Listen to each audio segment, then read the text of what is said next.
aujourd'hui à Box Office. Lost Highway, tous les chemins mènent à Lynch.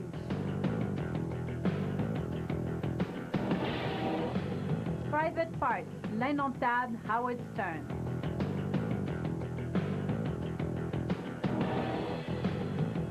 Thierry Lhermitte et ses beaux yeux.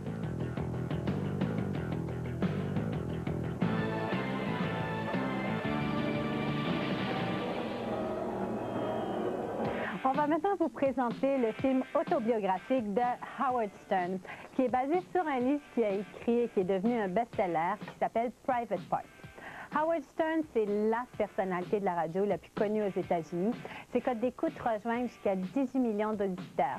Mais Howard Stern fait frémir beaucoup de gens parce qu'il aborde beaucoup de sujets comme la sexualité, le racisme, des sujets délicats d'une façon pas toujours très délicate.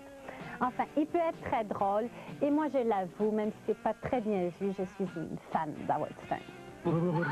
If I pass out during this interview, don't hold it against me. Oh, yes, Die right on camera. Go out in style. They'll be dubbing us, I think, in French. Oui. No, subtitles. Subtitles? Ah, there you go. So we can still hear your voice. You're just going to say Jacques right here, Jacques. I'm not used to this now. You have to answer questions. That is usually Yeah, it's a little weird. I'd rather be asking you the questions. That is the first naked lady in the history of radio. I really think you need counseling. There are people who won't interview me, perhaps, or people who don't get what I do for a living, and maybe that means I'm successful, because what I've always tried to do is sort of crack my skull open on the air and let everything just sort of come out. Talk about anything that you think about, and that's offensive to some people. That's shocking to some people. They don't like the honesty. It was disgusting. I'm so sick of Hollywood comedies. I hate the Coneheads. I hate all those Dan Aykroyd films. I hate the Saturday Night Live sketches that are being turned into film. The cast of Friends is now making films that are really bad. There's nothing funny out there. He was offensive. For those people who might say they don't like me, maybe it's possible to get word to them that they might like this film. Howard, I'm Robin Quivers, your newswoman. Oh, hi, great. Oh, nice to meet you. I'm really looking forward to working with you. Pleasure to meet you. Same here. Yeah. I'm just going to go over here with my copy and get out of your way. I think what people love about the show is the spontaneity, the honesty, the relationships, the real relationships you hear between a group of people. Everybody hungers to have those kinds of friendships and camaraderies and to go through life with people who, you know everything about you and love you anyway. And so I think that's what attracts people, and that Howard Stern often says what they're thinking. I want you to want me.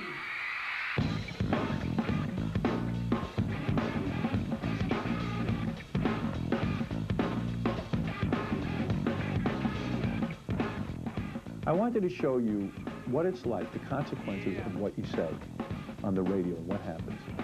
Every time I would do lesbian dating game, half my sponsors would leave. Management would drag me into a room and work me over good. And anyone who's been in business and got worked over by their boss knows how horrible that can be. I wanted to show you the consequences of doing that.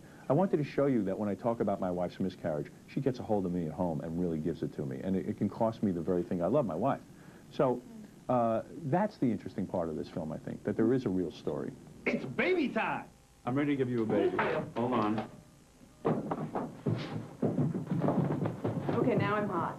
Now I actually want to have sex. I didn't before, and now I do. I think he wants to be taken seriously, that's for sure. I think he wants to be loved, like we say in the movie.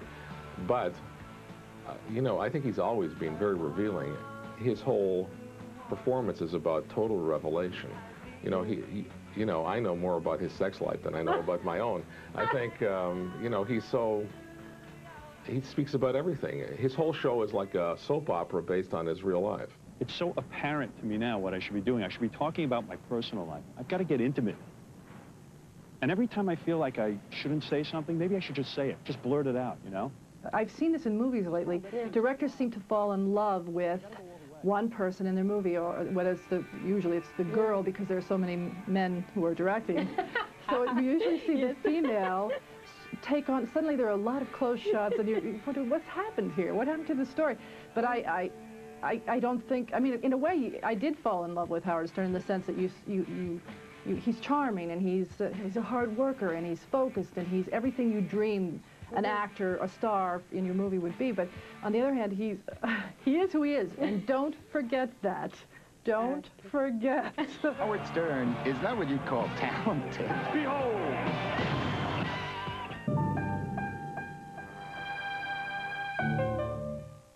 Je suis sûre que vous avez au moins vu ou sinon entendu parler du séjour de l'acteur américain Samuel L. Jackson à Montréal au cours des dernières semaines. Il était là pour le tournage du film de François Girard, Le violon rouge.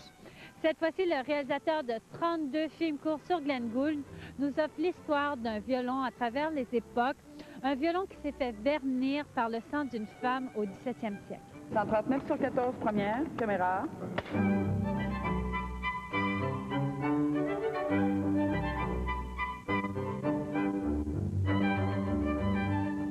In this, you play an art dealer? Or is that it or not? Not an art dealer. He's actually more of a curator. He's brought in to look at instruments, to evaluate them for their worth, and to find out who made them, what year they were made. He's a connoisseur of violins. It's not at all how I remember it. They've cleaned it up and fixed it. It's better.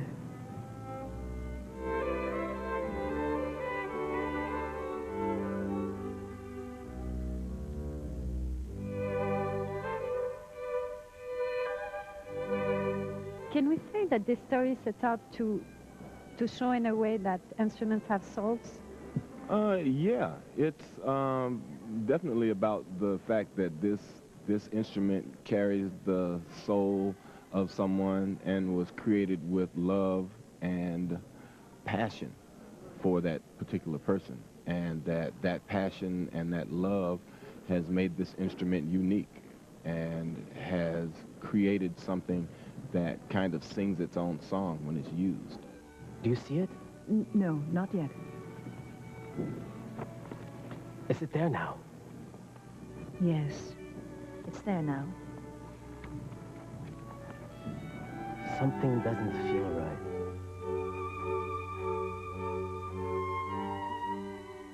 It's interesting to see you in a film of François Girard. Is it your first French experience or simile French? I know it's in English, but I mean everybody around is French. Yeah, it's my first time being around a, I guess, predominantly French production, yeah, where all of a sudden I don't know what everybody's saying and everybody's saying stuff.